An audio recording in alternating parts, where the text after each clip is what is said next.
Makanya kalau kita mau lihat ada orang talak dengan mengatakan aku talak kamu 1000 kali ngomong kayak gitu nggak jatuh talak. Bahkan kalau seandainya ngomongnya pakai bahasa Arab, mentang-mentang bisa bahasa Arab, akad dengan bahasa Arab, talak dengan bahasa Arab, mengatakan pada istrinya tolak tuki, nggak jatuh kata tolak tuki itu. Nggak jatuh. Terus pakai apa jadinya? Karena dua-duanya itu kalau kewajiban suami berarti kalau dia tidak melakukan dia berdosa secara fikih kan. Juga kalau kewajiban istri dia tidak melakukan kewajiban istri maka dia berdosa. Kalau misalkan suami marah sama istri, di situ ada ibu, bapak, itu udah cukup nggak jadi saksi, Ustaz? Hal-hal yang tentu yang melibatkan yang tidak bisa ditolerir, misalkan kan misalnya KDRT gitu ya.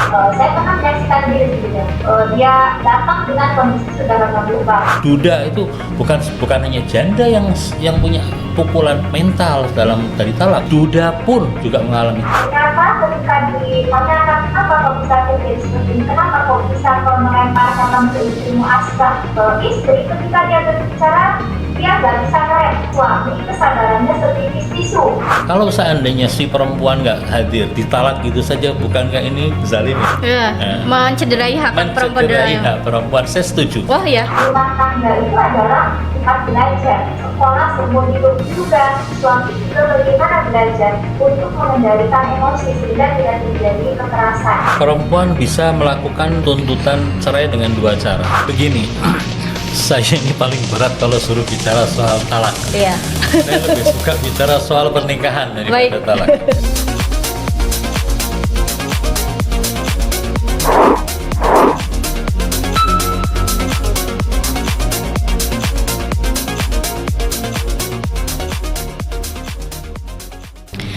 Bismillahirrahmanirrahim. Assalamualaikum warahmatullahi wabarakatuh. Alhamdulillah kita berjumpa lagi di podcast Resist Era, tempat di mana kita mendiskusikan isu-isu strategis dari perspektif alumni Jamiatul Mustofa.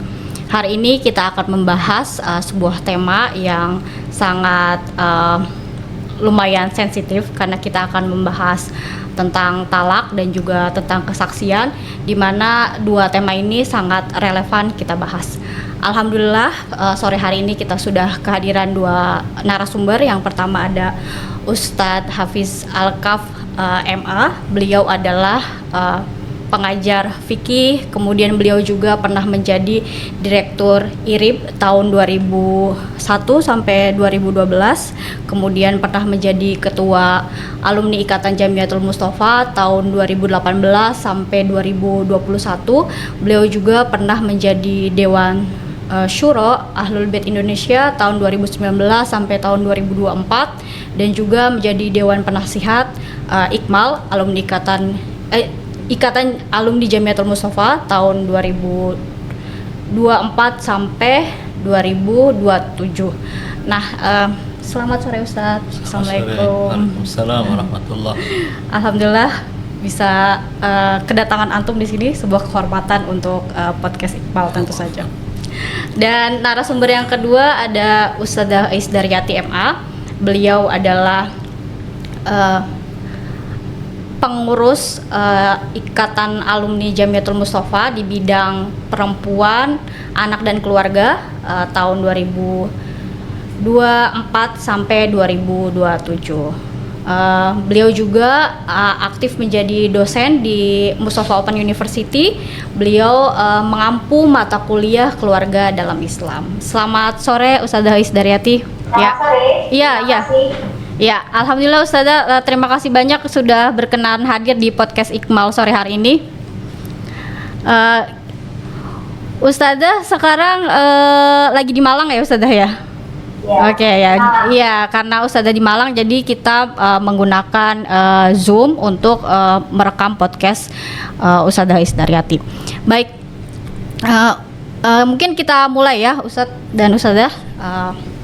Mungkin Ustadz dan Ustazah beberapa hari ini dengar ya ada kasus dari public figure, ada kasus perselingkuhan seperti itu, yang mana suaminya itu di salah satu podcast bilang bahwasanya dia sudah mentalak istrinya dengan talak qiyas. Tapi banyak masyarakat yang sanksi terhadap argumen tersebut. Apakah emang benar ada talak seperti itu, talak qiyas, yakni Dia argumennya seperti ini. Saya sudah mentalak istri saya di hadapan guru-guru saya dan mereka bilang sah. Seperti itu. Ke saya ini Ya, boleh dari Ustadz Hafid dulu. Mestinya ladies first ya. Iya. Oke, saya minta izin dari Ustadz Ais. Memang yang namanya talak itu, saya tidak tahu ya istilah yang digunakan itu talak qiyas. Saya sebagai orang filsafat hanya meyakini qiyas mantiki saja, qiyas fikih itu tidak saya terima, karena selain saya S2 saya di filsafat, saya juga seorang Syi'i yang tidak mungkin akan menerima qiyas dalam fikih. Saya nggak tahu istilah itu, tapi yang jelas begini ya, bahwa proses talak yang diucapkan oleh seorang laki-laki dia menceraikan istrinya di hadapan saksi itu tidak harus disaksikan oleh istrinya, tidak harus juga diberitahu kepada istrinya saat terjadinya talak. Bukan hanya istrinya, wakil dari istrinya pun tidak perlu hadir dan tidak perlu tahu. Kalau orang Jawa menyebutnya begini, misal suami memberitahu istrinya, ujuk-ujuk memberitahu. Apa ujuk-ujuk itu ya? Tiba-tiba memberitahu istrinya, wahai istriku, ini aku sudah mentalak kamu dan mulai sekarang kamu iddah. Semenjak si istri mendengar pemberitahuan bahwa sudah jatuh talak terhadap dia, saat itulah dia mulai melakukan iddah. Jadi memang yang namanya talak itu tidak harus di hadapan istri, dan istri pun tidak harus tahu tentang jatuhnya talak tersebut. Lalu kemudian kalau talak ini ternyata disebut sebagai talak qiyas, wallahu a'lam, saya nggak tahu namanya. Tapi secara apa yang dikatakan benar memang sah ya. Ustadz Ais, kalau kasusnya seperti itu bagaimana? Apakah tidak mencederai hak perempuan ya? Maksudnya tiba-tiba istrinya dapat kabar bahwa ditalak seperti itu.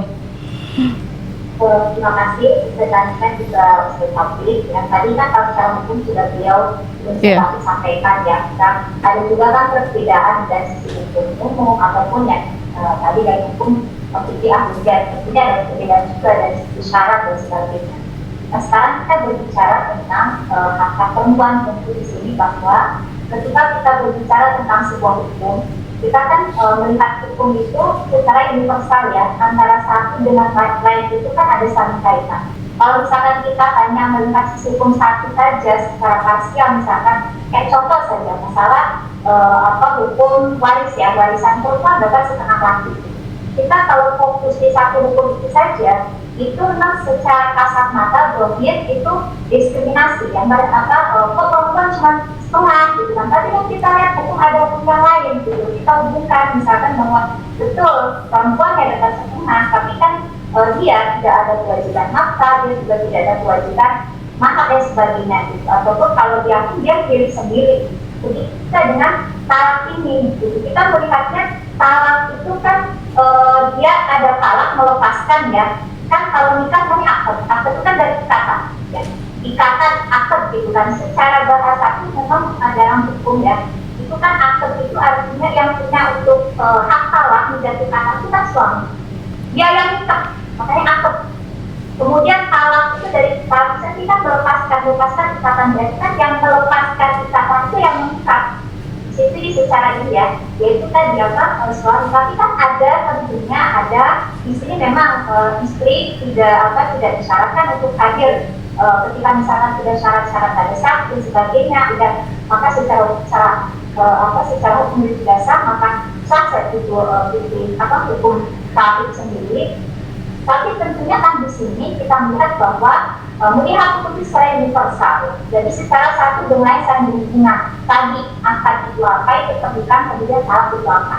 Walaupun memang di sini itu bicara secara hukum, betul. Secara hukum itu kan fix, hukum itu ibaratnya tidak pendek kali-kali ya secara hukum. Tapi kan di sini juga kita gandengkan dengan akhlak ataupun kemaslahatan, dalam arti ya untuk kehati-hatian tentunya di situ. Kalau secara hukum boleh, tapi kan seorang perempuan gitu untuk dia mengantisipasi hal-hal yang tidak diinginkan di kemudian hari, tentunya harus berpikir lebih di sini lebih apa ya, lebih memikirkan juga kemaslahatan. Artinya dia secara bukan secara hukum, dia secara kemaslahatan, secara etika dia tentunya akan mencoba untuk membawakan saksi ataupun ada orang yang tahu gitu bahwa dia itu sudah ditalak gitu. Jadi ini bukan dari sisi hukum tapi dari sisi kemaslahatan, efek positif atau negatifnya. Ibaratnya gini, dulu dia diminta dengan cara baik-baik gitu ya, saya bilang itu datang minta dan saya kan begitu minta dan baik orang tuanya minta saat itu kan kemudian ini mau dilepaskan, mau ditalak, maka apa ya tentunya sebaiknya juga dia secara di sini etika ya untuk memikirkan efek-efek yang akan nanti menimpanya, hal-hal yang negatif, tentunya apa coba juga entah menyarankan ya dengan ke suaminya ataupun ke siapa itu akan meminta bantuan supaya juga dilepas itu juga dengan baik-baik, yaitu ada yang lain yang tahu. Jadi ini dari untuk mengantisipasi hal-hal yang tidak diinginkan di kemudian hari. Jadi ini saran saya aja kepada perempuan ketika ingin dia talak, ini terjadi talak ya, ketika menikah pun baik-baik ataupun berpikir secara positif, secara hak kemaslahatan dipikirkan, maka ketika terjadinya cerai pun dipikirkan banyak hal gitu. Hal-hal yang kemungkinan akan terjadi itu akan nanti merugikan, yang akan nanti mungkin membuat tadi hal-hal yang statusnya dan sebagainya itu akan diragukan oleh masyarakat gitu, ataupun menjadikan dia statusnya itu jelas atau tidak gitu, walaupun secara itu jelas. Jadi lebih ke antisipasi dan secara moral ataupun secara etika kemaslahatan dia harus pilih, yang harus dia pikirkan supaya tidak terjadi hal-hal yang tidak diinginkan di kemudian hari. Oke, baik Ustazah. Terima kasih. Nah, Ustadz tadi katanya talak itu harus ada saksi ya? Iya. Di mazhab Ja'fari seperti itu. Iya. Kalau misalkan suami marah sama istri, terus di situ ada ibu bapak, itu udah cukup gak jadi saksi Ustadz? Begini, saya ini paling berat kalau suruh bicara soal talak. Iya. Saya lebih suka bicara soal pernikahan daripada talak. Karena nikah itu sunnati kata Rasulullah, sementara talak itu abghadul halal indallah. Tapi karena topiknya talak mau tidak mau, kita bicara soal talak. Talak itu hanya bisa sah jika dia memenuhi syarat-syaratnya. Ada beberapa syarat talak. Pertama, bahwa wanita yang ditalak itu harus dalam keadaan suci. Yang kedua, suci wanita saat ditalak itu bukan suci sembarang suci, tapi suci yang tidak dikumpuli. Artinya kalau terakhir kali perempuannya itu istrinya itu haid, dia suci tanggal 1 sampai tanggal 10 tidak terjadi hubungan badan dengan suaminya, maka si suami bisa menjatuhkan talak pada saat itu. Tapi kalau misalnya tanggal 9 atau tanggal 8-nya melakukan hubungan badan dengan istrinya, si suami nggak bisa mentalak, nunggu haid. Setelah istrinya haid selesai, suci, talak, baru bisa sah. Jangan dikumpuli. Kalau dikumpuli batal, harus nunggu lagi periode berikutnya lagi. Yang ketiga, syarat yang ketiga, bahwa talak itu harus menggunakan sigat tertentu, bukan sigat yang biasa. Makanya kalau kita mau lihat ada orang talak dengan mengatakan aku talak kamu 1000 kali ngomong kayak gitu, nggak jatuh talak. Bahkan kalau seandainya ngomongnya pakai bahasa Arab, mentang-mentang bisa bahasa Arab, katanya dalam Syiah itu akad dengan bahasa Arab, talak dengan bahasa Arab, mengatakan pada istrinya tolak tuki, nggak jatuh kata tolak tuki itu. Oh, nggak jatuh. Terus pakai apa jadinya? Kata-kata tolek, anti tolek. Atau kalau seandainya istrinya nggak ada, mengatakan zaujati fulanah. Siapa yang dimaksudkan? Kalau dia punya istri cuma satu, ya zaujati saja sudah cukup. Tapi kalau istrinya lebih dari satu, sebutkan siapa yang mau ditalak. Diniatkan siapa. Zaujati fulanah talek, bukan taleqah ya, talek, jatuh dengan cara seperti itu. Kalau tidak dengan kata-kata semacam ini nggak jatuh. Yang keempat syaratnya harus di hadapan saksi. Saksinya siapa? Saksinya harus 2 dan adil. Adil itu tidak sembarang adil. Adil itu bukan hanya gara-gara namanya adil misalnya terus langsung bisa jadi saksi. Enggak. Bahkan kata beberapa guru saya ya, ini sekedar info saja, adilnya seorang yang menjadi saksi talak harus lebih adil dari syarat imam jamaah. Syarat imam jamaah kan harus adil. Nah ini saksi untuk talak harus lebih adil dari imam jamaah. Jadi nggak sembarangan. Makanya ulama-ulama kita itu kalau mau mentalak misalnya ya, dapat wakalah dari orang, mewakili orang untuk mengucapkan talak. Ketika beliau ngajar di depan muridnya yang jumlahnya ratusan, yakin dari ratusan itu ada 2 orang minimalnya orang yang adil. Semuanya talabes, semuanya santri, semuanya ruhaniyun, ulama. Dia mengatakan di depan kalian semua, kalian sebagai saksinya, zaujatu fulanah, zaujatu muwakili, misalnya zaujatu muwakili fulan talaq. Dia yakin dari sekian ratus orang ada 2 orang minimalnya yang adil dan jatuh talaknya. Nggak sembarangan. Tapi kan masalah adilnya itu kan kita balikin ke diri kita sendiri apa gimana? Maksudnya ke diri yang mentalak ya. Saya yakin orang ini adil, ya udah saya talak di depan orang tersebut. Nggak bisa gitu. Harus dilihat dengan, kadang orang, saya pernah mengalami ini kasus, betul dia ditanyakan oleh Anissa ini betul sekali. Ada orang mentalak istrinya. Kemudian ditanya sama istrinya, siapa saksinya? Saksinya fulan dan fulan. Di mata dia fulan dan fulan, katanya si orang laki-laki ini adil. Padahal tidak seperti itu. Tidak seperti itu. Iya, dia menyebutkan fulan dan fulan karena dia emosi, sudah pengen cepat-cepat selesai. Enggak seperti itu. Kalau mau dilihat filosofinya ya, boleh nggak saya bicara filosofi talak? Kenapa kok sulit dalam Syiah? Begini, kalau kita lihat Al-Quran, lihat hadis, dorongan untuk menikah itu banyak. Dorongan untuk menikahkan juga banyak. Wa ankihul ayama minkum was-salihina min ibadikum wa imaikum iyakunu fuqara yughnihimullah min fadlih fankihu ma taba lakum. Ini ayat jangan dibaca dulu. Soalnya sensitif. Fankihuhunna bi'izni ahlihinna.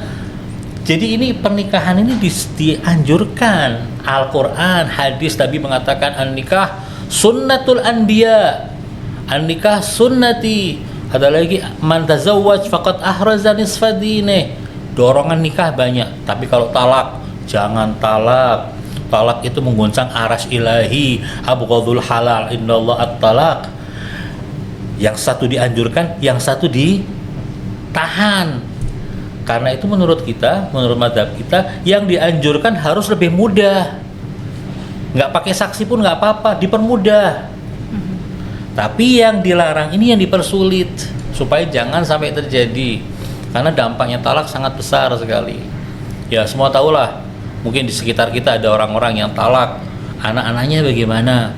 Si orang istri yang kemarin jadi istri sekarang sudah jadi janda, dia punya masalah kejiwaan ketika dia menjadi janda. Demikian pula yang laki-laki, duda itu bukan hanya janda yang punya pukulan mental dari talak. Duda pun juga mengalami. Saya pernah menjadi saksi talak. Saya bersama dengan Ustadz Husin Syahab. Orangnya mengucapkan di hadapan kami talak. Nangis itu orang laki-laki itu ketika mengucapkan talak. Dia tidak rela untuk mentalak, tapi harus nangis. Dan saya tanya sama Ustadz Husin Syahab, sedemikian, iya berat bagi dia, tapi harus. Oke. Artinya talak itu sebisa mungkin jangan dilakukan. Makanya ketika misalnya suami istri sekarang sudah berhubungan badan dalam suci saat ini, maka ketika suami tiba-tiba marah sama istrinya atau ada clash di antara mereka, nggak bisa nyatuin talak. Disuruh sabar dulu, nunggu dia haid. Nah proses sekian hari dia menunggu itu kan tensi ketegangan bisa menurun, amarah bisa turun. Ingat lagi dulu waktu ngomong I love you dulu, ketika meminang di tengah dari keluarganya dengan baik-baik, ingatan-ingatan yang baik, honeymoon pergi bareng, makan sepiring berdua, anniversary pertama apa hadiahnya, ingat semuanya, runtuh itu namanya amarah, gak jadi talak. Atau kalau memang tetap saja mau talak, adanya saksi itu juga penting. Dinasehati oleh saksi, kenapa kamu talak? Makanya saksinya harus saksi yang adil. Jangan saksi yang mengatakan, ya Allah talak cepat, nanti tunggu jandanya saya mau maju. Jangan kayak gitu. Orang yang yang betul-betul dia adil. Jadi permasalahan harus diperhatikan. Saya tadi tertarik dengan ucapan, kalau seandainya si perempuan nggak hadir, ditalak gitu saja, bukankah ini zalim ya? Mencederai hak perempuan. Mencederai hak perempuan. Saya setuju. Wah ya. Saya setuju. Bukan saya setuju dengan bahwa menolak hukum, enggak. Hukum tetap. Sama kayak Ustaz Dais. Jadi begini, harus dibedakan antara hukum yang berkata dengan perilaku orang. Saya mau kasih contoh. Boleh nggak orang menikah? Boleh. Boleh nggak mentalak? Boleh. Sekarang saya nikah, besok saya talak, besok saya nikah dengan orang lain lagi, besok saya talak. Dalam 1 tahun korban saya ada sekian puluh orang. Zalim nggak saya? Zalim. Tapi nikahnya sah apa enggak? Sah. Talaknya sah apa enggak? Sah. Tapi perbuatan saya zalim. Ini yang tidak seharusnya terjadi. Bahwa kezaliman kadang terjadi oleh kita di saat yang namanya hukum mengatakan boleh, tapi kezaliman yang kita lakukan, makanya jangan seperti itu. Contoh, kita punya istri, kita pinang gadis kembang desa, kembang rumah lah, bukan kembang desa, kembang keluarganya kita ambil, kita nikahi, kita bawa ke rumah kita. Hukum Islam mengatakan bahwa kewajiban suami tidur 1 malam bersama istrinya, 3 harinya bebas mau kemana saja. Dia hanya tidur malam pertama di rumah bersama dengan istrinya, malam kedua, malam ketiga, malam keempat tidurnya sama teman-teman yang lain, teman-teman dia. Begadang sampai pagi sama teman-temannya, tidur tempat-temannya. Nanti hari yang kelima, malam kelima tidur lagi sama istrinya. 3 malam berikutnya tidur sama orang lain. Betul, hukum mengatakan seperti itu. Tapi ini kan nggak benar juga. Istrinya dicampakkan seperti itu, malah dia kumpul dengan teman-temannya. Jadi hukum ini diberikan minimal kamu sebagai suami, minimalnya kamu tengok istrimu kalau kamu punya istri. Mungkin dia punya istri 4, maka 1 malam ini, malam kedua ini, malam ketiga ini, malam ketiga, nanti malam yang kelima balik lagi ke istri yang pertama lagi. Ini minimal orang diperintahkan untuk mendatangi, bukan maaf ya, bermalam bersama dengan istrinya. Hal-hal semacam ini harus diperhatikan. Jadi kadang sesuatu yang halal secara zahirnya halal, lalu kita menggunakannya untuk menzalimi orang lain, itu salah banget. Ya. Orang mentalak boleh, tapi jangan zalim. Talak istrimu kalau istrimu memang betul-betul kurang ajar. Talak istrimu kalau memang istrimu malah membuat rumah tangga menjadi neraka bagi kamu. Tapi lihat dulu kamu punya andil apa enggak menciptakan neraka itu. Kalau punya andil, fab'atsu hakaman min ahlihi wa hakaman min ahliha. Duduk bersama, ada wakil dari laki-laki, wakil dari perempuan, bicarakan supaya tidak jadi talak. Oke, ya. Ustaz Dais, bagaimana melihatnya Ustaz Dais? Jadi kan yang terjadi ya fenomena sekarang itu perempuan berbondong-bondong ke pengadilan. Bukannya sedih, tadi kan Ustadz Hafid bilang kalau talak itu sedih ya, tapi yang terjadi malah seneng, malah dipamer-pamerin. Alhamdulillah saya jadi bebas gitu, terbebas dari belenggu pernikahan seperti itu. Itu gimana Ustadz Dais melihatnya fenomena zaman sekarang ya? Ini juga sebetulnya kan bisa katakan salah satu efek ya, satu efek media sosial dan teknologi ya. Jadi begitu terbukanya berbagai cerita bahkan terkait rumah tangga, jadi kayak menginspirasi gitu. Jadi perempuan ketika ada dia setelah cerai, kan ada istilah setelah cerai jadi bebas, jadi lebih cantik, lebih apa kan gitu ya. Jadi itu karena memang dunia sekarang dunia media sosial, saat yang lakukan flexing aja, saat lakukan nanti itu yang lain. Nah ini pun semacam seperti itu gitu. Jadi budaya ini dikarenakan salah satu efek dari media sosial tersebut. Kalau dulu kan ya tidak seperti itu, orang tuh nggak tahu, baru tahu kalau sudah cerai. Sekarang tuh nggak, sekarang baru lahir semenit udah tahu sedunia kan. Jadi cepatnya gitu. Begitu juga terkait kenapa sekarang berbondong-bondong banyak perempuan yang mereka langsung banyak sekali yang mengajukan perceraian khusus di era COVID juga, dan itu lanjutan sampai sekarang juga. Salah satunya seolah-olah terinspirasi oleh perempuan lain di media sosial yang merasa bahwa setelah bercerai itu hidupnya lebih baik. Ini kan bahayanya itu ya, dan masyarakat awam, namanya itu kan awam, mereka melihat apa yang dohir tanpa tentu di sini juga apa yang menurut mereka dulunya kok kayaknya kehidupan lebih baik ya setelah menikah, misalkan menikah dulu kok misalkan kayaknya berdaster kok, kayaknya apa sih kayak menderita, tapi kok setelah ini jadi glowing, jadi seperti apa? Itu kan menjadikan sebagian mengambil kesimpulan seperti itu. Nah, ini disinilah perlunya ada edukasi tentunya, edukasi bahwa kembalikan kembali bagaimana terkait dengan tujuan pernikahan sendiri.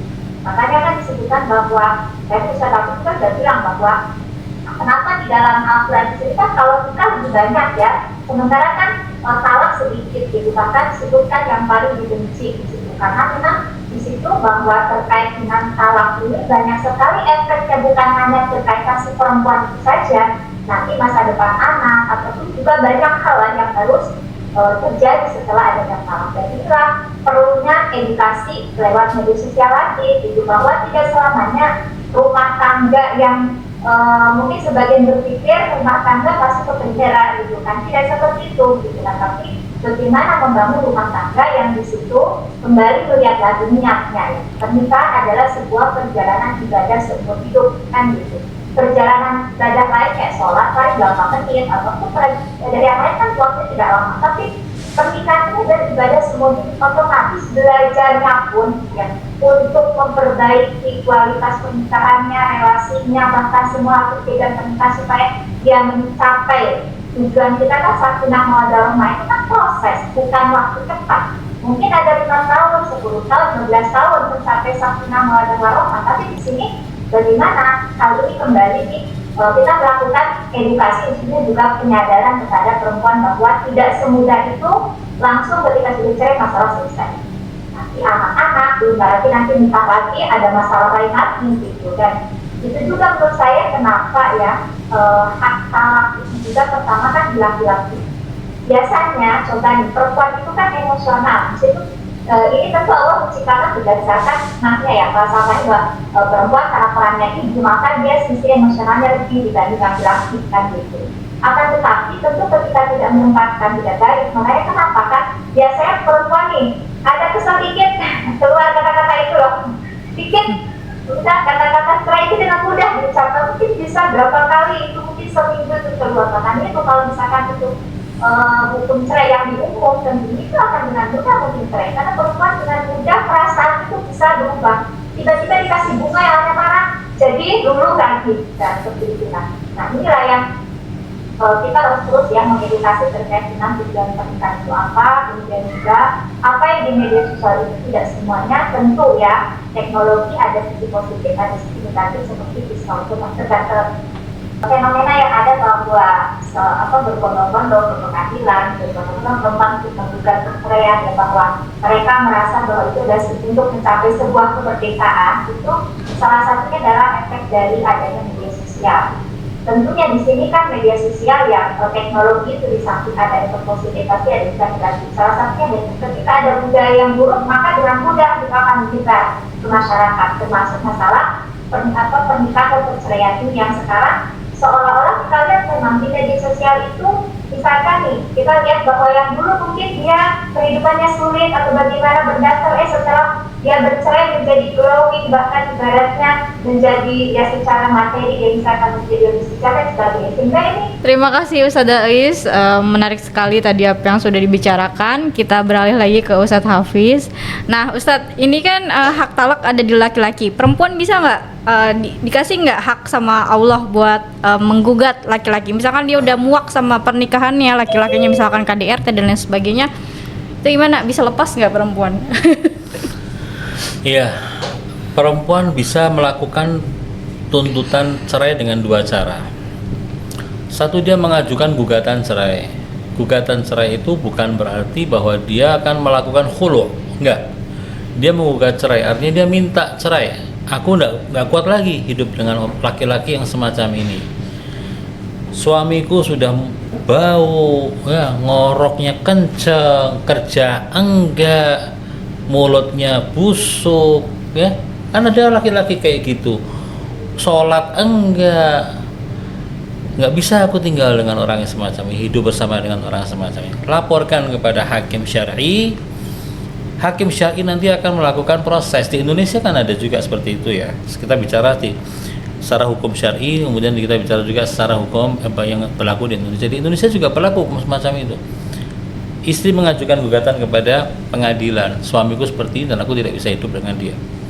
Lalu kemudian pengadilan akan memanggil kedua belah pihak di mediasi. Ini dalam Islam juga seperti itu, di mediasi. Apa sih masalahnya? Siapa tahu hanya gara-gara miskomunikasi.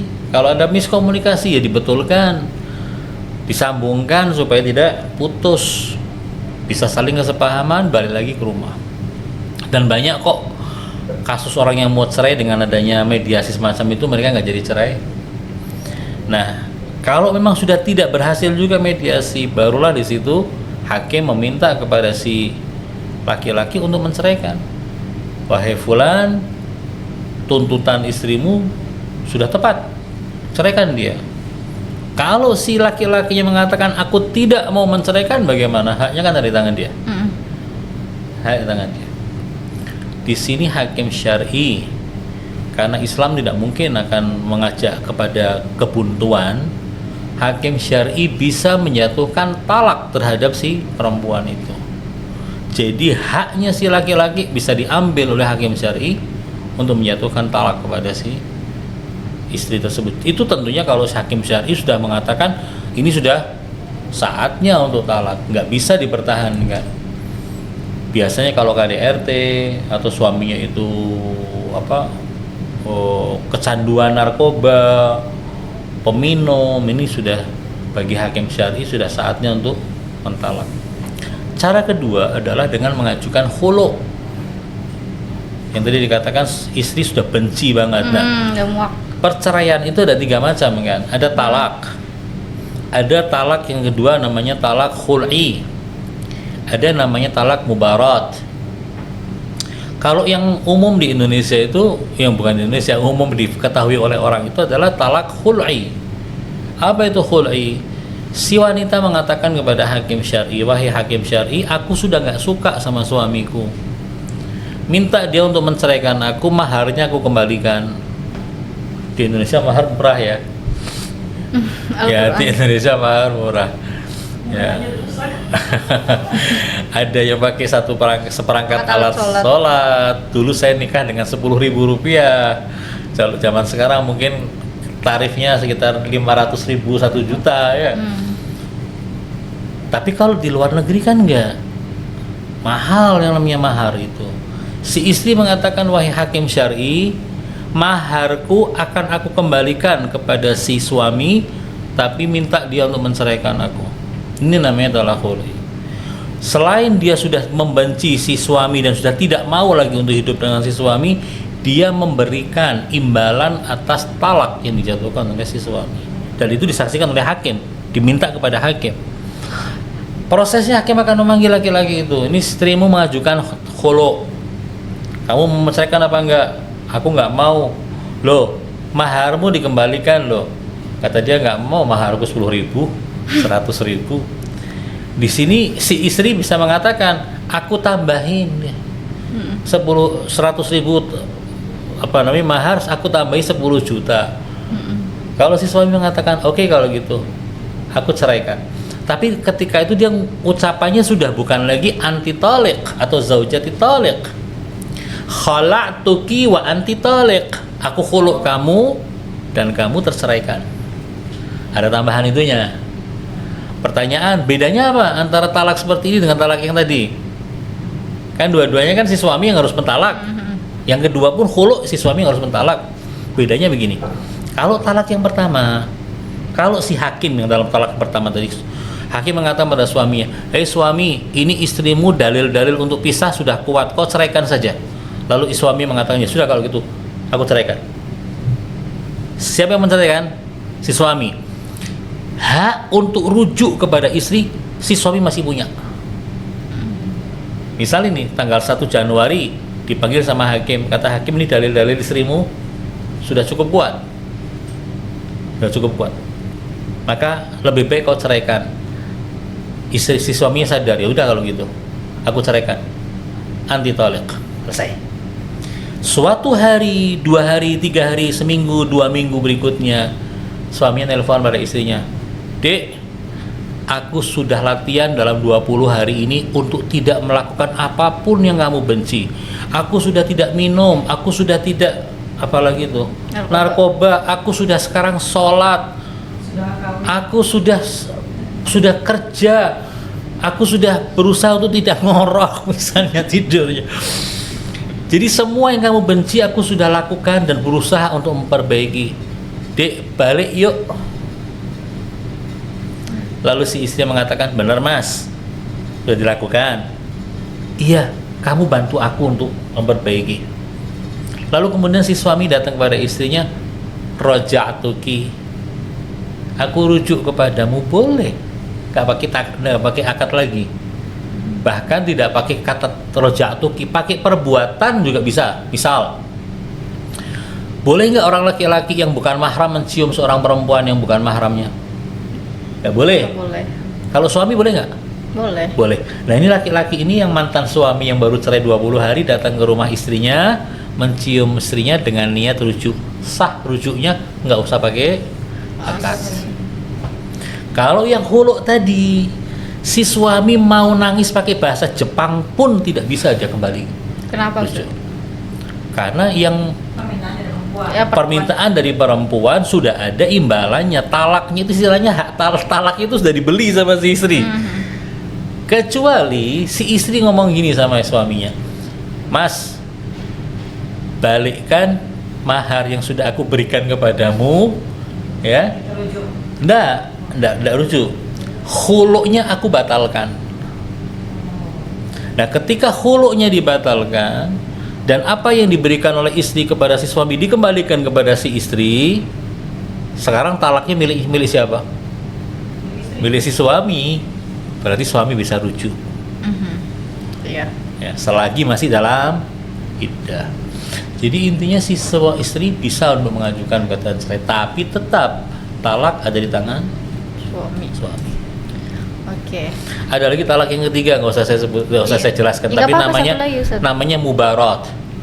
Kalau talak hulu itu kebencian dari pihak perempuan, lakinya masih suka, tapi kalau mubarat dua-duanya benci, dua-duanya nggak suka, suaminya nggak suka, istrinya nggak suka. Nah ini Tapi namanya prosesnya talak. sama. Lain lagi, prosesnya tapi mirip dengan hulu, Hulu sama. mirip, bukan sama. Oh, mirip aja. Nggak mau jelasin, Ustaz. Enggak lah, yang umum aja. Baik, Ustaz Dais, dalam rumah tangga sejauh apa sih hal-hal masalah bisa ditoleransi gitu sampai tidak terjadi perceraian seperti itu yang terjadi di lapangan?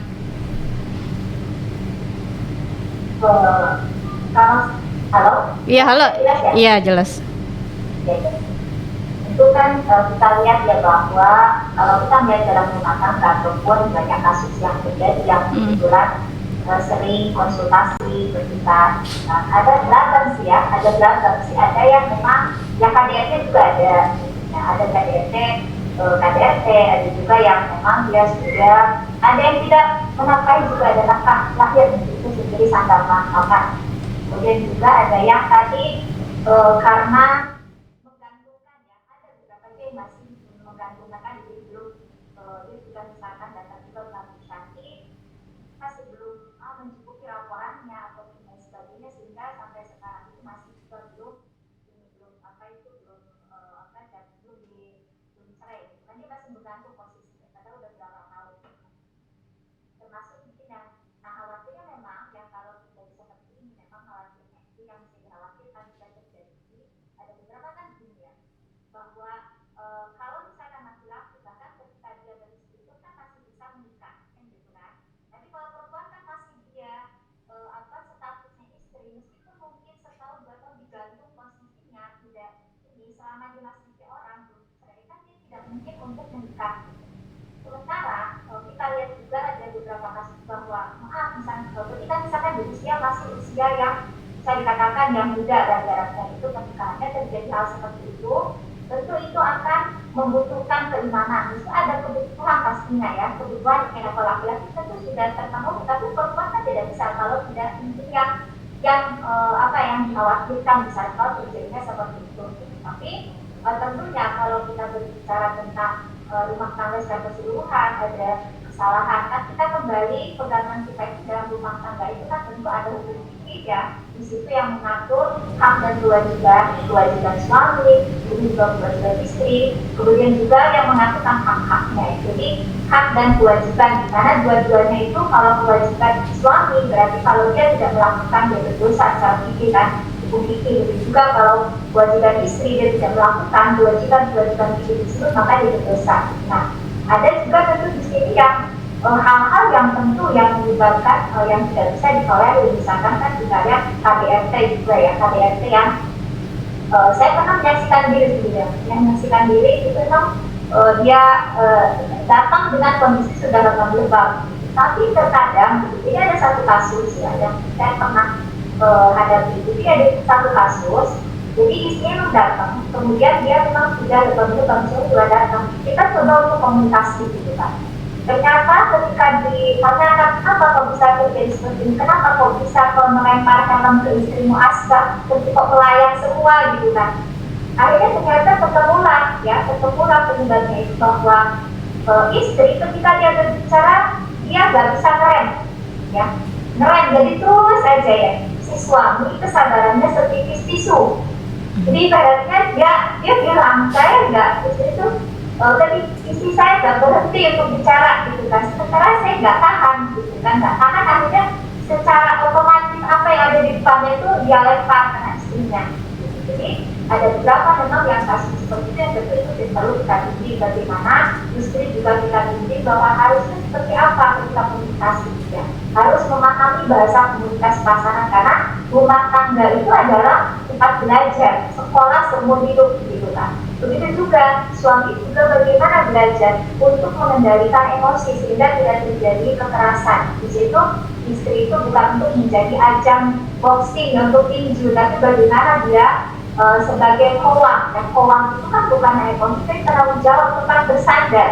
Otomatis juga dia bertanggung jawab untuk emosinya, untuk mengatur, untuk memimpin keluarga tersebut. Gitu. Dari sinilah kita lihat bahwa memang ada beberapa penyebab yang di situ memerlukan untuk pembelajaran baik untuk laki maupun perempuan. Juga terkadang ada kesalahpahaman ya, jadi ada yang misalkan sebagian mengatakan bahwa melakukan hal yang tidak wajib tapi dianggap wajib ya. Tapi justru yang wajib dia tidak lakukan, contoh misalkan ada juga bisa terjadi seperti itu. Misalkan kita secara hukum fikih dengan pekerjaan, kalau istilah mitos dulu kan istilah kita pas sumur dapur kasur ya kan, bahwa kewajiban itu sumur dapur kasur, tapi kan kalau secara hukum fikih kita itu kan cuma kasur aja yang kewajiban itu kan secara hukum fikih. Tapi justru gitu kan ada sebagian yang apa, karena istri itu tidak tahu mana yang wajib secara fikih yang itu kalau tidak dilakukan dosa, dia menganggap nih sumur dan dapur harusnya pekerjaan rumah dilakukan dengan semuanya ya, dengan akhirnya lelah. Ketika yang dia harus wajib kebutuhan biologis itu kan kewajiban gitu kan, bisa untuk melayani sudah nggak ada tenaga gitu kan. Akhirnya apa? Akhirnya yang harusnya yang wajib yang dilakukan tapi dia tidak lakukan, tapi yang bukan wajib dia lakukan, atau bahkan keluar rumah tanpa izin, padahal itu wajib. Tapi justru yang hal di rumah misalkan yang seperti tadi itu dilakukan. Jadi edukasi ya untuk pernikahan itu memang harus perlu terus disosialisasikan dan terus digalakkan gitu, karena memang perkembangan zaman, kemudian juga kita lihat sekarang juga kan pengetahuan wawasan terkait rumah tangga kemudian itu kan sangat banyak ya, seperti serangan informasi terus dari berbagai arah. Jadi sehingga di sini perlu juga untuk memonitor bagaimana seharusnya dalam rumah tangga, bagaimana sih pasangan suami itu harus terus mau belajar, bahkan merevisi nikah itu untuk apa.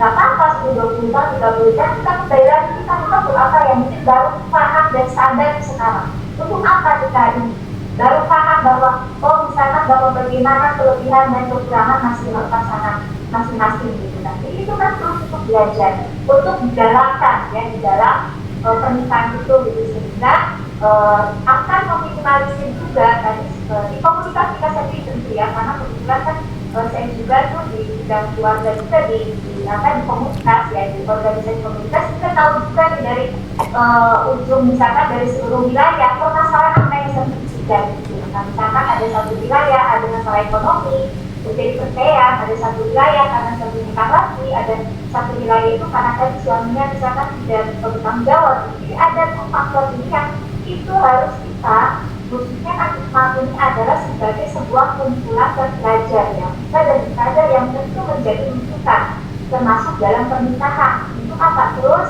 mengkampanyekan, mensosialisasikan, menggalakkan terkait pernikahan itu seperti apa, bagaimana dan apa tujuannya. Yang mungkin bisa saja.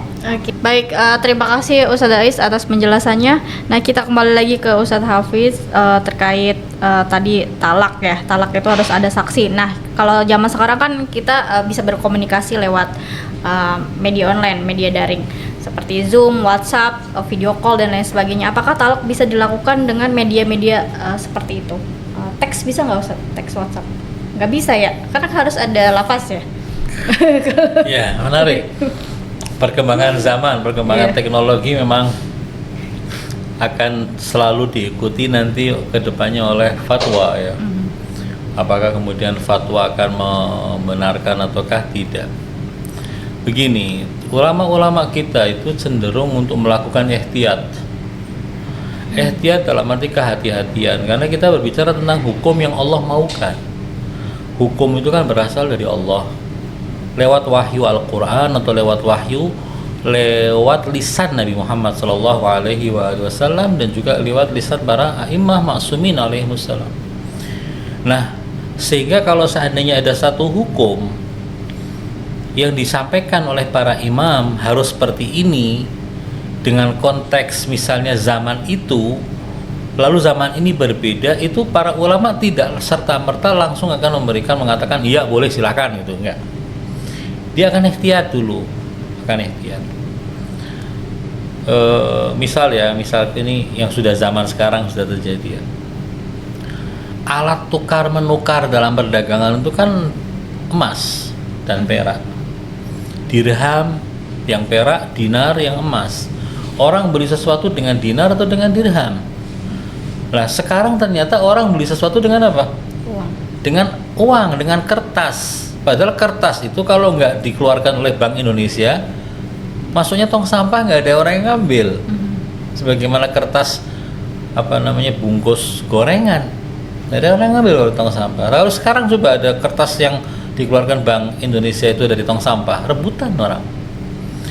Nah di situ kemudian para ulama mengatakan boleh. Itu kan asalnya kan setiap kertas yang dicetak ada basicnya ya, ada pendukungnya di belakangnya itu dalam bentuk emas. Nah tapi ternyata kan sekarang dolar nggak seperti itu. Dolar dicetak begitu saja. Tapi sekarang pertanyaannya, boleh nggak saya menggunakan dolar itu untuk belanja? Ulama mengatakan boleh. Nah sekarang juga ada yang misalnya ada Bitcoin, ada kripto. Itu kan fenomena baru. Mungkin sekarang banyak ulama yang ihtiyat mengatakan jangan dan tidak boleh. Tapi ke depan kita nggak tahu. Kalau sudah dianggap sebagai sesuatu yang sudah, kalau orang Persia menyebutnya jauftodeh, sudah bisa diterima, masyarakat menerima semuanya, maka mungkin saja akan berubah fatwa. Bukan fatwanya berubah, tapi uruf sudah menganggap itu menjadi sebuah hal yang diterima dengan masyarakat. Mau tidak mau, maka kita harus mencarikan jawabannya kan. Nah, berkaitan dengan masalah talak melalui WhatsApp, boleh apa enggak? Enggak boleh.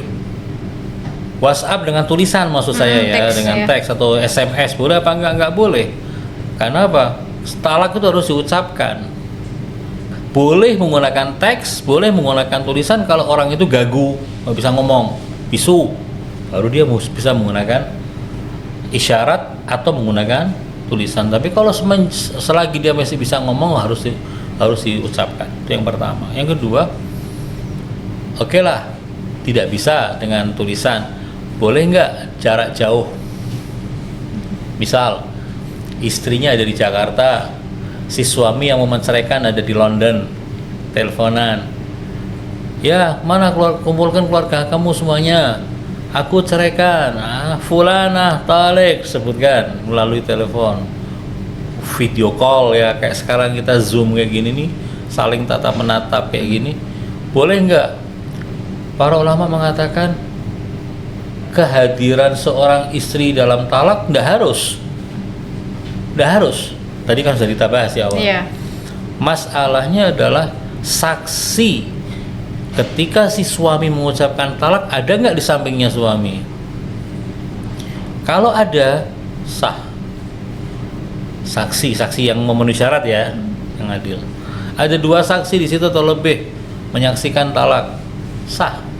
Tapi kalau di sananya nggak ada saksi, saksinya adanya di kota Qom.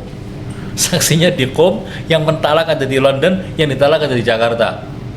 Sah apa enggak? Nggak bisa, nggak sah. Kenapa? Karena yang namanya saksi harus menyaksikan. Menyaksikan itu di mana ya? Di majelis, di tempat itu. Nggak bisa di tempat yang lain. Nah, itu yang saya katakan tadi. Untuk saat ini, antara daring dengan luring itu dibedakan oleh masyarakat. Kelasnya apa? Daring. Oh, daring. Tentunya beda dengan luring. Mungkin nanti akan ada zaman ketika daring dengan luring sudah tidak ada batasnya lagi. Mau daring mau luring sama saja. Nah, mungkin pada saat itu uruf akan menganggap orang yang berada di seberang sana pun seakan-akan dia ada di majelis. Bisa jadi fatwanya nanti pada kemudian hari akan mengatakan boleh. Tapi untuk sampai saat ini mengatakan enggak. Untuk sampai saat ini ya, fatwa mengatakan saksi harus ada di majelis ketika si pentalak, jadi si suami mengucapkan talak, atau wakilnya, nggak harus dianya kan, bisa diwakilkan. Ketika si talak diucapkan, saksi ada di situ, di majelis itu. Ini yang fatwa yang saat ini.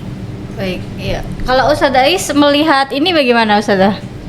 Terkait talak melalui media digital seperti itu.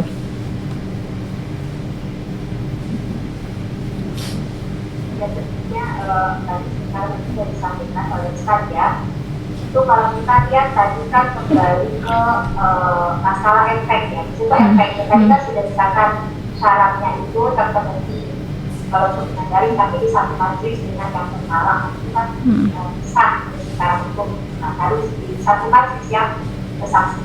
Tetapi tentu kita tadi kalau misalkan, karena tadi bicara kecuali itu tidak ada jalan lagi ya bagi perempuan, atau untuk hal itu, kita kan bicara kalau itu kan berbicara nanti efeknya bagaimana ya, efeknya dia apakah dengan memang tidak ada efek, apakah tidak merugikan, kecuali kalau memang sudah dia pengen talak ya, misalnya itu kembali gitu, nah kembali aku pengen talak, kemudian juga di situ tentu kalau dia tadi misalkan kan juga kalau misalkan boleh walaupun secara hukum tidak ada pun si perempuan kalau disebutkan ataupun keluarganya tidak apa-apa. Tapi kan tadi secara etika ataupun untuk kemaslahatan setelahnya efek yang dia sudah sampai jelas orang juga ada yang tahu lah ya setelah bahwa sudah ditalak. Tentu untuk efeknya si perempuan itu kalau dia sebaiknya dilakukan kalau kecuali tidak ada jalan lagi, kalau dalam jalan yang terakhir ya kemaslahatan kembali ke masing-masing ya yang tahu yang menjalani gitu kan. Mungkin aja memang ternyata tadi si lakinya jauh dan mungkin sulit untuk kembali tadi kan antar negara gitu ya, contoh nanti bisa jadi seperti sulit dan misalnya hanya dari mungkin di situ juga, tapi si yang sekarang juga ada sanksi gitu. Tapi kalau tunggu nanti tidak secara luring misalnya offline ya kesulitan tanggapan dan sebagainya dan kemaslahatan juga ibaratnya ini gak jelas dua-duanya, bisa hubungan gak jelas, itu rumah tangga ini dikatakan bersuami juga gak tahu, dikatakan tidak beristri juga gak jelas gitu, karena berjauhan dan sebagainya ya, yang terbaik itu yang tahu kondisi masing-masing di situ. Nah, yang jelas intinya itu bahwa hukum itu selalu ada solusi untuk setiap kondisi ya. Kemudian juga tentu juga dan kondisi yang lebih tahu kita perempuan, jadi Islam sudah memberikan kalau kondisi seperti ini ada solusi seperti itu. Nah, tapi kembali lagi tadi untuk yang tahu kondisi kepada perempuan, akibatnya buat dia bagaimana? Atau mungkin kalau punya anak seperti apa? Efeknya nanti ke depannya seperti apa?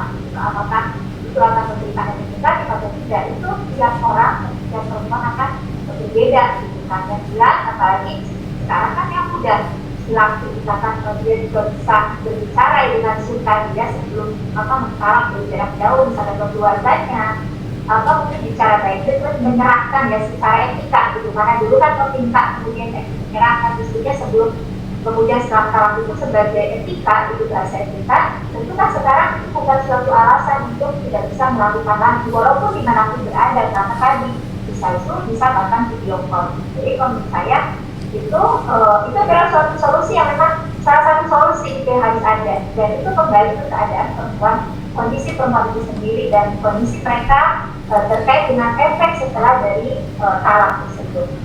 Oke. Jadi tidak mengatakan jelek secara ini ataupun bagus, tidak. Semua itu kembali kepada kondisi yang jelas, itu adalah solusi yang sudah disediakan Islam untuk satu kondisi. Iya.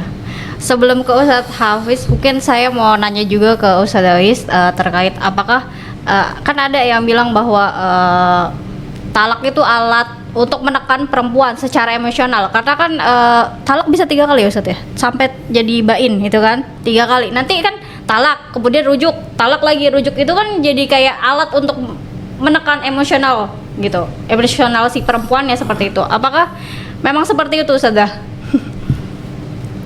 Jelas kalau kita kan kembali yang memberikan hukum itu siapa? Allah. Iya. Kemudian juga talak itu kan sebelumnya adalah pernikahan. Yang menetapkan hukum kita silakan Allah. Allah yang menetapkan kemaslahatan dalam sebuah hukum ataupun ada madharat dalam sebuah hukum. Makanya kan ada hukum itu ada wajib, ada haram, ada makruh, ada sunnah, ada mubah. Itu kan semua berdasarkan kemaslahatan ataupun mafsadah yang terkandung di dalam hukum tersebut. Nah, ketika berbicara tadi talak itu misalkan menekan, itu kembali ke itu bukan talaknya yang salah, ya itu oknumnya yang salah, dan itu banyak terjadi gitu kan. Jadi ketika sebuah hukum itu terjadi penyimpangan, itu bukan hukum itu yang salah, tapi penerapannya yang salah. Yang laki-laki itu misalkan oknum itu yang menjadikan pernikahan untuk apa? Menekan emosional ataupun mengganggu atau kalau bahasa kita mengganyang ya, menyiksa lah, untuk menyiksa emosional, emosi perempuan. Itu di sini yang salah bukan hukum talak, tetapi orangnya. Sebagaimana juga hukum-hukum lain kan bisa disalahgunakan. Talak adalah sebuah hukum dan ibaratnya ini ada kalau bahasa Inggris itu bombas apa ya, jalan terakhir. Ya. Bahwa memang harus ada. Itu jalan buntu. Tidak mungkin tidak ada, tidak mungkin 100% Allah misalkan tolak atau mengharapkan talak tidak. Kenapa? Ada satu kondisi yang memang solusinya adalah terbaiknya adalah talak. Jadi adapun nanti ada sebagai alat menekan, tapi juga kembali ke pribadinya. Yang menjadikan alat menekan ya berarti dia oknum dari alat menekan. Yang dia sudah salah, apa itu tentang penyakit sendiri dan kemudian tentang talak itu sendiri. Inilah di sini perlunya kita edukasi yang terus menerus terkait dengan nikah, juga talak kan. Ini Ya. kurang lebih kalau masalah alat tekan itu juga mahar itu juga bisa dijadikan alat tekan. Iya. Ya, seperti yang terjadi di negara-negara seperti di Iran, di Irak atau di negara-negara Arab. Mahar yang sedemikian banyak, laki-lakinya nggak bisa ngasih cash, itu juga bisa jadi alat tekan. Artinya itu kembali kepada oknum sebenarnya. Hukum sudah jelas, bagaimana kita melakukannya. Baik, sepertinya masalah talak sudah kita bahas panjang lebar. Kita beralih ke permasalahan saksi ya Ustadz ya, yang terjadi di media itu kan, katanya ada pelaporan kasus perzinahan, tapi yang dijadikan bukti adalah CCTV. Sedangkan sepengetahuan saya Ustadz ya, saksi zina itu harus 4 orang. CCTV apakah itu termasuk dari saksi juga gitu kalau kita melihat fenomena yang terjadi sekarang? Iya, ini fenomena yang ada di Indonesia sekarang ini mau diangkat untuk masuk ke pembahasan fikih Islam dengan mazhab Syiah Imamiyah. Baik. Oke. Begini. Dalam permasalahan bahwa zina itu ada hukumnya. Orang yang melakukan zina itu hukumnya itu ada, kalau tidak salah seingat saya ada 8 macam hukum untuk orang yang melakukan zina. Salah satunya adalah yang paling umum adalah kalau orangnya bukan muhson maka dipukul 100 kali. Kalau muhson dirajam gitu kan. Pemirsa tidak tahu Ustaz, muhson itu apa? Muhson itu gampangannya dia punya pasangan. Oke. Seandainya dia syahwatnya terbangkitkan, dia bisa menyalurkannya lewat pasangan yang halal. Itu namanya muhson. Yang bukan muhson ya selain itu. Misal kalau ada orang punya istri di Jakarta, tapi dia pergi merantau ke Kalimantan sekian lama. Walaupun dia statusnya punya istri, tapi dia di sana bukan muhson. Ya, seandainya dia melakukan zina, maka zina naudzubillah min dzalik. Zinanya bukan zina muhsan. Nah, pertanyaan, bagaimana sebuah praktek zina bisa menghasilkan hukum? Ya, artinya ini orang yang pelaku zina itu dihukum. Mau dihukumnya rajam kalau muhsan, atau dihukumnya pukulan cambuk 100 kali kalau bukan muhsan. Bagaimana ini? Kapan dia bisa mendapatkan hukuman? Jawabannya adalah yang tadi dikatakan, kalau ada 4 orang saksi. Tapi apakah hanya itu? Apakah dengan adanya 4 orang saksi langsung kita masyarakat RT RW kemudian akan merajam dia atau akan memukul dia? Enggak. Ini harus ditegakkan di sebuah pemerintahan yang menjalankan syariat Islam. Kalau bukan tidak menegakkan syariat Islam, ya istilahnya kalau bahasanya mantik itu salibah binti fa'il maudhu'. Nggak ada ranahnya untuk bicara, nggak ada tempatnya untuk bicara. Itu tempatnya adalah kalau ada pemerintahan yang menjalankan hukum syar'i.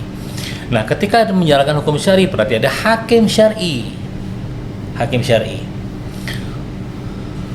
Nah, hakim syar'i itu ketika mendapatkan laporan fulan dengan fulanah zina, dia akan mencatat laporan itu lalu mengatakan bertanya siapa yang menjadi saksi, siapa yang menyaksikan. Saksinya 4, fulan, dan fulan. Datangkan. Si saksi mengatakan, iya aku menyaksikan fulan telah melakukan, tapi harus jelas.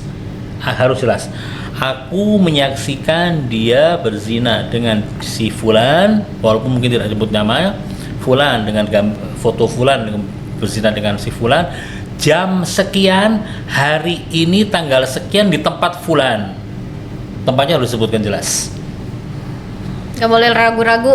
Dan tidak ragu. Nah, mungkin gitu nggak bisa ya Ustaz. Nah, dan saya melihat dan harus melihat maaf sekali masuknya kelamin ke dalam kelamin. Harus melihat. Oke. Saksi kedua juga harus mengatakan, aku melihat fulan dengan fulana berzina di tempat fulan jam sekian, waktunya sekian, dan aku melihat dengan mata kepalaku sendiri seperti masuknya, kalau dalam bahasa fikihnya seperti masuknya yang buat sifat itu buat apa? Buat celak. Nah, iya itu yang alat celak itu, jarum celak masuk ke dalam tempat celaknya. Itu bahasa fikihnya, bahasa hadisnya. Nah, kemudian yang ketiga juga mengatakan yang sama, yang keempat juga mengatakan yang sama. Hakim akan mencatat. Kalau waktunya beda, nggak jatuh hukum. Harinya beda, nggak jatuh hukum. Tempatnya beda, nggak jatuh hukum. Berarti apa? Ini 2 kasus yang berbeda. Berarti saksinya masih kurang, belum 4. Ini harus dipahami. Jadi saksi itu rinciannya banyak masalah kesaksian. Saya tidak akan masuk ke dalam bahasan itu. Saksi 4 orang. Tapi apakah harus saksi? Apakah ada cara yang lain sehingga si fulan yang berzina mendapatkan hukuman? Ada. Cara yang kedua, iqrar, pengakuan. Orang yang berzina mengatakan, wahai hakim syar'i, aku zina. Zanait, aku telah berzina. Kalau dia mengucapkan ikrar sampai 4 kali, setiap satu ikrar seperti satu saksi, berarti dia melakukan 4 kali ikrar. Disitulah hakim kemudian akan menjatuhkan hukum. Kalau dia muhson, serajam. Kalau dia bukan muhson, hukum adalah 100 cambuk. Apakah cuma 2 cara bagi seorang hakim syar'i untuk menjatuhkan hukuman rajam atau jild, pukulan? Enggak. Ada cara yang ketiga. Apa itu? Hakim tahu bahwa memang terjadi zina antara fulan dengan fulana. Misal, kebetulan hakimnya sendiri yang mergoki mereka zina, nggak perlu saksi. Hakimnya sendiri, ini kita jangan bicara hakim-hakim yang kita pahami secara umum ya, hakim syar'i, hakim yang ditunjuk oleh pemerintahan syar'i. Kalau Indonesia berarti nggak ada, Ustaz? Kita menggunakan madzhab Ahlul Bait, nggak ada. Nggak ada. Berarti orang zina nggak bakal ada hukuman? Nggak bisa dihukum rajam. Di sini hukumannya penjara. Oke. Ada hukuman dalam Hukum sosial paling ya. hukum sosial. Oke. Jadi kalau seandainya hakim syar'i melihat langsung tanpa pakai saksi, dia bisa memvonis. Tanpa pakai saksi, tanpa pakai ikrar, dia bisa memvonis. Nah, pertanyaan kembali pada CCTV bisa nggak? Dengan laporan CCTV.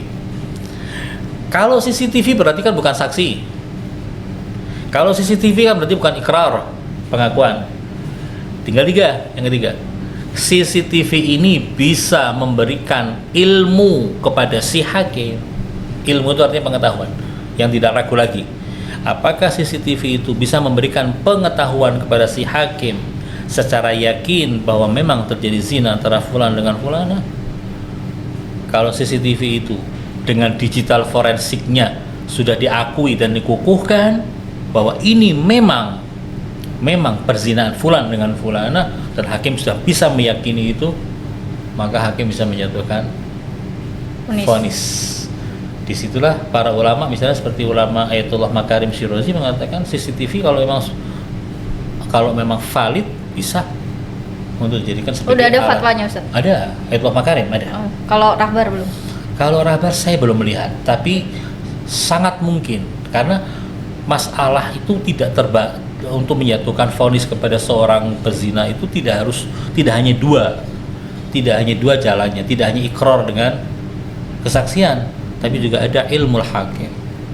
Nah, kalau ilmu hakimnya dengan CCTV, dengan digital forensiknya dengan jelas, ya dia bisa menjatuhkan vonis itu. Dan ini pernah terjadi di Iran. Kasus ini pernah terjadi di Iran. Ada seorang suami mencurigai istrinya selingkuh. Dia taruh CCTV di rumahnya untuk memata-matai istrinya. Dan betul terjadi perzinahan antara istrinya dengan orang lain. Berbekal file tersebut dia lapor ke hakim. Hakim melihat alat bukti yang disampaikan oleh suaminya, lalu memvonis si wanita tersebut dengan hukum rajam. Mungkin hukum mati ya, kalau rajam kan nggak dilaksanakan, dihukum mati. Si suaminya kemudian nangis, hakim, maksud saya itu bukan dihukum mati, kasih hukuman yang membuat dia jera, jangan melakukan lagi, dan saya juga akan menceraikan dia. Tapi kalau dihukum mati kasihan anak-anak, nanti anak-anak menuduh saya sebagai pembunuh.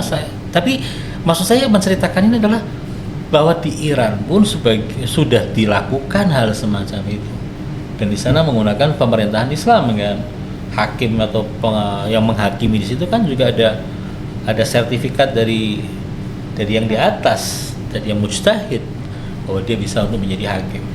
Artinya sangat mungkin bahwa CCTV bisa menjadi alat bukti untuk jatuhnya vonis di pemerintahan yang menjalankan syariat Islam. Itu kan tadi syarat-syaratnya sudah terpenuhi, kemudian muncul vonis. Tapi bisa nggak ketika yang laporin itu memaafkan, vonisnya dicabut? Atau yang tidak? Melaporkan? Iya, yang melaporkan. Begini, ini yang menarik. melaporkan tuh maksudnya misal suami atau dan lain sebagainya. Ini menarik. Iya. Yang melaporkan seorang perempuan berbuat zina, suaminya, atau si perempuan melaporkan suaminya berbuat zina, ini sama dengan menuduh orang berbuat zina. Iya kan? Istilahnya kalau bahasa Persi mengatakan ibtido bisokin, nggak ada apa-apanya, nggak ada angin, nggak ada hujan, tiba-tiba ngasih laporan ke hakim, fulan berzina, kan sama dengan menuduh. Tapi ada saksinya, Ustaz, maksudnya? Udah, tuduhan Oke. dulu, berarti kan itu tuduhan. Iya, oke. Nah, tuduhannya bisa dibuktikan atau tidak. Kalau si pelapor itu bisa membuktikan tuduhannya, bahwa tuduhannya dia benar, maka akan dijatuhkan hukum oleh hakim. Kalau ada orang tidak bisa membuktikan, bahwa yang dituduh itu memang melakukan zina, maka dia akan mendapatkan hukuman haddul qadzaf. Haddul qadzaf itu berapa? 80 pukulan cambuk. Walladzina yarmuna al-muhsanatil ghafilat lu'inu fid dunya wal akhirati la'nat. Dia mendapatkan cambuk. Kalau dia suaminya dan tidak bisa mendatangkan saksi, suaminya loh ya, bukan orang lain. Kalau suaminya, maka bisa melakukan li'an. Mengatakan ada sigatnya tertentu. Yang intinya sigatnya itu demi Allah, wallahi, pakai sumpah, wallahi istriku melakukan zina. Dengan sigat tertentu dalam fikih hadis. 4 kali menyebutkan seperti itu. Yang kelima dia mengatakan, semoga Allah menjatuhkan laknat kepadaku kalau aku bohong. Perempuannya dipanggil, sini, suamimu sudah melakukan li'an, sudah menuduh kamu berbuat zina, dan dia sudah mengucapkan sumpah 4 kali, dan yang kelima adalah laknat untuk dirinya kalau dia bohong. Kamu gimana? Zina apa enggak? Kalau si istri mengatakan iya aku zina, dia kena had, rajam, atau kena cambuk. Tapi kalau istri mengatakan enggak, aku enggak zina, ya sudah, kamu sekarang sumpah juga, wallahi aku enggak zina, wallahi aku 4 kali, ada redaksinya khusus. Yang kelima, perempuannya ngomong gini, semoga Allah menjatuhkan kemurkaannya kepadaku kalau si suamiku ngomongnya benar. Ini namanya li'an. Diatur dalam surat Nur, di awal-awal surat Nur. Fikih menyebutkan semacam ini. Jadi gak gampang orang. Lagi pula si suami mengatakan aku cabut, nggak bisa sudah ya? Nuduh kok, harus buktikan. Nggak bisa buktikan, pukul. Nggak mau dipukul, sumpah. Dan kalau sudah terjadi li'an, apa yang terjadi? Pisah. 2 orang itu selama-lamanya nggak boleh kumpul lagi. Nggak boleh balik lagi sama sekali. Selama-lamanya, tanpa talak. Tanpa talak, li'an. Oke. Hormat abadi. Hormah abadiyah. Iya. Menarik sekali pembahasan kita hari ini ya. Tadi kita sudah membahas talak, kemudian membahas saksi dalam kasus perzinahan dan lain sebagainya. Kemudian juga tadi Ustadzah Ais sudah membahas banyak terkait hak-hak perempuan, kemudian terkait keluarga, efek yang akan dialami perempuan apabila talak itu jatuh kepadanya. Baik, sepertinya kita sudah hampir 1 jam berbincang-bincang terkait masalah ini. Mungkin untuk closing, Ustadzah Ais dulu ya, boleh. Gimana sih perempuan supaya bisa tadi kaitannya dengan zina ini menjaga diri agar terhindar dari perbuatan-perbuatan tercela tersebut? Baik, terima kasih ya. Kalau kita ingat terkait kitab Sayyidah Fatimah, dia mengatakan bahwa sebaik-baiknya perempuan adalah tidak dilihat laki-laki asing ataupun laki-laki tidak melihatnya. Sebetulnya kita berbicara tentang spirit penjagaan. Artinya bagaimana perempuan itu menjaga baik di dunia offline, dunia online, dunia maya, dunia nyata, menjaga sikapnya, menjaga penataannya, sehingga tentu hal itu tidak menjadikan dia melakukan hal-hal yang ataupun terlibat untuk melakukan hal-hal yang salah. Yang tentu sekarang di zaman media sosial ini semakin begitu banyak godaan-godaan yang bahkan termasuk salah satu hal yang banyak menimpa dalam rumah tangga, merusak hubungan dan relasi suami istri adalah hubungan selingkuh hati, yaitu di media sosial yang awalnya karena bercurhat dan bercerita di media sosial dengan seseorang yang bukan pasangannya, akhirnya berlanjut dan menyebabkan hubungan rumah tangga dengan suaminya menjadi atau dengan pasangan menjadi bukan. Jadi marilah tentunya harus kita tetap menjaga, belajar di Sayyidah Fatimah spirit penjagaan kesucian diri baik di dunia sosial, di media sosial, di dunia nyata, dan juga bagaimana dalam rumah tangga itu tentunya kita menjaga dan menjadikan pasangan ini sebagai ladang ibadah dan ibadah dalam hidup, dan tentunya sehingga akan meminimalisir terjadinya perceraian di dalam kehidupan. Terima kasih. Iya, terima kasih banyak Ustadz Ais. Closing statement dari Ustadz Hafid terkait bahwa talak itu sesuatu yang sangat dibenci Allah gitu, jangan semena-mena gitu menggunakan hak tersebut gitu Ustadz. Ini pesan buat bapak-bapak. Saya mau pesan pada dua-duanya. Oh iya boleh deh. Talak itu seringkali terjadi bukan dari satu pihak, seringkali terjadi dari dua pihak. Nah, ayo kita bersama-sama untuk belajar memahami pasangan kita masing-masing, bahwa setiap kekurangan yang ada pada pasangan kita dan kita harus bersabar. Ketahuilah kita juga punya kekurangan yang kita harapkan pasangan kita harus bersabar terhadap kekurangan kita. Ayo kita menjadi orang yang baik, suami menjadi baik pada istrinya, istri menjadi baik pada suaminya. Tanyakan apa yang tidak disukai oleh suami, suami tanya pada istri apa yang tidak disukai oleh istri. Jangan lakukan apa yang tidak disukai, lakukan hal-hal yang bisa membuat cinta mereka semakin hari semakin kuat, insya Allah. Baik, terima kasih banyak Ustadz Hafiz Alkaf dan Ustadz Ais Daryati sudah mau hadir di podcast Resis Era Ikmal. Semoga bermanfaat untuk hadirin pemirsa sekalian. Baik, kita akhiri podcast hari ini. Sampai jumpa di episode selanjutnya. Wassalamualaikum warahmatullahi wabarakatuh.